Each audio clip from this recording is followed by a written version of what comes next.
कभी कभी जिंदगी में ऐसा पल आता है जब हम महसूस करते हैं कि हमारी आवाज हमारी ही नहीं रही। हम बोलते हैं पर लोग सुनते नहीं, हम समझाते हैं पर लोग समझते नहीं, हम कोशिश करते हैं पर असर पैदा नहीं कर पाते। और यही वह पल है जहां अथर्नस्टोन की यह किताब टॉक लाइक ए लीडर हमारे दिल को पकड़कर कहती है, अगर तुम अपनी आवाज को नहीं बदलते तो दुनिया तुम्हारी किस्मत को बदल देगी। क्योंकि लीडरशिप आवाज से नहीं, आवाज के पीछे की ताकत से पैदा होती है। लोग आपके वर्ड्स नहीं सुनते, लोग आपकी प्रेजेंस सुनते हैं, आपकी आत्मा सुनते हैं, आपका इरादा सुनते हैं, और यही इस किताब की रूह है। आपको ऐसी आवाज देना जो बिना चिल्लाए भी हवा को हिला दे और बिना ताकत दिखाए भी दिशा बदल दे। इमेजिन कीजिए, एक कमरा है, 20 लोग बैठे हैं, सब बोल रहे हैं, शोर है, बहस है, हंसी है, ताने हैं, और तभी दरवाजा खुलता है। एक इंसान अंदर आता है। वह कुछ नहीं बोलता, बस चलता हुआ एक कुर्सी पर जाकर बैठ जाता है और पूरा कमरा धीरे धीरे शांत होने लगता है। क्यों? क्योंकि दुनिया आवाज नहीं, ऊर्जा महसूस करती है। लीडर की पहचान उसकी बातों में नहीं होती, उसके ठहराव में होती है, उसके चुप रहने में होती है, उसके कॉन्फिडेंस में होती है जो बिना बोले भी दिख जाता है। अथर्नस्टोन कहता है, लीडर पहले कमरे को ऑब्जर्व करता है, फिर कमरे को ऑन करता है। और यही चीज इस किताब की शुरुआत में आपको चौंका देती है कि बोलना लीडरशिप का पहला कदम नहीं है, सुनना है, और सुनना भी वैसा वैसा नहीं, बल्कि ऐसा सुनना जो सामने वाले की रूह तक झांक ले। हम में से ज्यादातर लोग अपना जवाब पहले सोच लेते हैं पर सामने वाले को बाद में सुनते हैं, और इसलिए हमारे शब्दों में वजन नहीं बनता। इस किताब का पहला सीधा संदेश यही है। ठहराव में ताकत है, स्थिति को समझने में शक्ति है, और हर शब्द से पहले की खामोशी वही असली इंट्रो है। पर असली जंग तो शुरू होती है अंदर से।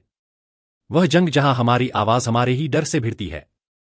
डर की कहीं मैं गलत न बोल दूं, डर की कहीं मेरी इंग्लिश खराब न लगे, डर की कहीं मेरी बातें बचकानी न लग जाए, डर की कहीं लोग मुझे जज न कर दें। कितना अजीब है ना? हम अपनी ही आवाज से डरते हैं, अपने ही शब्दों से डरते हैं, अपनी ही सच्चाई से डरते हैं। लेकिन एथर्नस्टोन कहता है, वह बोलो जिससे तुम डरते हो, क्योंकि वही तुम्हें लीडर बनाता है।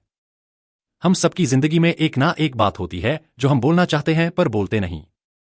किसी रिश्ते में, किसी नौकरी में, किसी बातचीत में। हमारे भीतर फंसे हुए शब्द हमारी आत्मा को खरोंचते रहते हैं। लेकिन जिस दिन आप वही बोल देते हो जिससे आप हमेशा बचते रहे, उसी दिन आपकी आवाज में एक नई ताकत, एक नई पहचान, एक नई चमक पैदा होती है और इंसान बदल जाता है। किताब कहती है, आपकी आवाज की आजादी आपके डर के पार है, और यह सच है। आप शायद सोच रहे होंगे, क्या सच में डर के बावजूद बोलना इतना बड़ा फर्क डाल सकता है? हाँ, एक एक शब्द जिंदगी बदल देता है। Enough, I deserve better, I disagree, I am not comfortable, I want this, I don't want this. ऐसे शब्द आपकी दुनिया हिला देते हैं क्योंकि यह शब्द आपकी आत्मा की रीढ़ बन जाते हैं।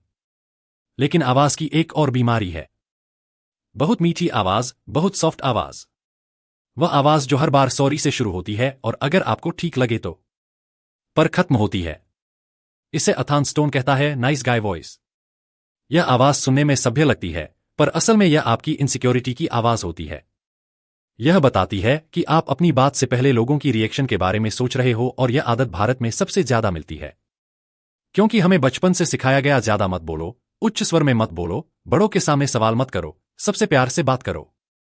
प्यार में कुछ गलत नहीं, पर जब आवाज खुश करने के लिए बदलने लगे तो वह आवाज कमजोर हो जाती है।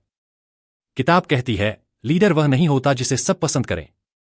लीडर वह होता है जिसे सब रिस्पेक्ट करें। रिस्पेक्ट सॉफ्टनेस से नहीं, क्लैरिटी से आता है, सच्चाई से आता है। ऐसी आवाज से आता है जो कहती है, मैं अपनी हर बात की जिम्मेदारी लेता हूं। और यह किताब आपको यही सिखाती है। अपनी आवाज को दूसरों की अपेक्षाओं से आजाद करो। आपको हर किसी को खुश करने की जरूरत नहीं है। आपको सिर्फ इतना करना है, सच बोलो, साफ बोलो और मजबूती से बोलो। बाकी दुनिया खुद एडजस्ट हो जाएगी। अब आती है इस किताब की रीढ़। ऐसे बोलो जैसे तुम यहां रहने के लायक हो। यह लाइन सुनने में छोटी लगती है, पर इसमें एक पूरी जिंदगी छुपी हुई है। क्योंकि हम में से ज्यादातर लोग किसी भी बड़े कमरे में घुसने से पहले अपना कॉन्फिडेंस बाहर ही छोड़ देते हैं। इंटरव्यू हो, मीटिंग हो, किसी बड़े व्यक्ति से बात हो या किसी भीड़ के सामने खुद को प्रस्तुत करना हो, हमारी आवाज कांपने लगती है। शब्द उलझ जाते हैं, दिल घबराने लगता है। क्यों? क्योंकि मन में एक सवाल उठता है, क्या मैं इस जगह के लायक हूं? और वही सवाल हमारी आवाज को कमजोर कर देता है। पर लेखक कहता है, आप जहां भी खड़े हो, उस जगह के लायक हो, क्योंकि लायक होने का संबंध आपके background, degree, English, looks, age इनमें से किसी से नहीं है। लायक होने का मतलब है आपका होना मायने रखता है। और जब आपकी आवाज इस सच्चाई को महसूस करती है, वह बदल जाती है। उसमें स्थिरता आती है, उसमें शक्ति आती है, उसमें गरिमा आती है और यह गरिमा लोगों को हिला देती है। क्योंकि दुनिया उन आवाजों को याद रखती है जो बिना कोशिश किए भी याद रह जाती है। जब आप ऐसे बोलते हो जैसे मैं यहां बिलोंग करता हूं, तो दुनिया आपके शब्दों को एक नए समान से सुनती है। और आखिर में आती है इस किताब की सबसे खूबसूरत कला, खामोशी। हाँ, यह किताब सिखाती है, silence is not the absence of words, silence is the presence of power. जब आप बिना बोले भी अपने इरादे को व्यक्त कर सकते हो, अपने आत्मविश्वास को दिखा सकते हो, अपने गुस्से को संभाल सकते हो, अपनी भावनाओं को स्टेडी रख सकते हो, तो आपकी खामोशी लोगों को उनके शब्दों से ज्यादा चोट पहुंचाती है। आजकल हर इंसान बोल रहा है। सोशल मीडिया पर, बहसों में, ग्रुप चैट में, रिश्तों में, हर जगह। लेकिन जो लोग अपनी खामोशी के मालिक होते हैं, वही असल में अपनी दुनिया के राजा बन जाते हैं। किताब कहती है, जब आप हर बात पर प्रतिक्रिया देना बंद कर देते हो, तब आप अपने जीवन के नेता बन जाते हो। सच कहा है, क्योंकि खामोशी आपके इरादों को शार्पन करती है, आपकी उपस्थिति को डीपन करती है और आपके वर्ड्स को 1000 गुना और प्रभावशाली बना देती है। और यही इस किताब का सार है। एक लंबी, गहरी, सच्ची यात्रा, आवाज से आत्मा तक की। अथन स्टोन कहता है, लीडर की आवाज वो नहीं जो सबसे जोर से बोलती है। लीडर की आवाज वो है जिसके वर्ड्स लोगों के भीतर जड़ पकड़ लेते हैं, और यह आवाज, यह असर, यह गहराई आपकी है। बस आपको उसे जगाना है। आप कम बोलें, पर गहराई से बोलें। आप रुकें, पर इरादे से रुकें। आप सुनें, पर आत्मा से सुनें। आप बोलें, पर दिशा के साथ बोलें। आप डरें, पर डर के बावजूद बोलें। आप सच बोलें, पर पूरी ताकत से बोलें। उस दिन आप सिर्फ बोल नहीं रहे होंगे, आप लीड कर रहे होंगे। और यही है टॉक लाइक ए लीडर। आवाज सिर्फ सुनी नहीं जाती, आवाज महसूस की जाती है।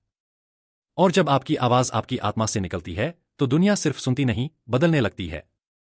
अगर इस कहानी ने आपके अंदर कहीं एक छोटी सी लौ जलाई है, अगर आपको लगा कि आपकी आवाज भी कुछ बड़ा कहने के लिए बनी है, तो इस सफर को यहीं मत रोकिए। इस चैनल को सब्सक्राइब कीजिए।